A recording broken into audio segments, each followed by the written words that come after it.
যে ব্যক্তি জ্ঞানী, যার কাছে জ্ঞান রয়েছে এবং তিনি জানেন যে তার কাছে জ্ঞান রয়েছে, তার মধ্যে নিজে থেকেই অহংবোধ জাগ্রত হয়। খুব কম সংখ্যক এমন জ্ঞানী ব্যক্তি আছেন যারা নিজেদের অহংকারের বিষয়ে আঁচ করতে পারেন।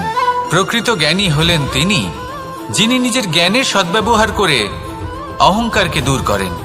উচিত সময়ে বুঝে যান, নিজের অন্তর যাচাই করে এই বিষয়টা দেখেন যে তার অন্তরে অহংবোধ জাগ্রত হচ্ছে এবং নিজেকে সেখানেই থামিয়ে দেন, যাতে অহংকারের পথে তিনি অগ্রসর না হয়ে যান।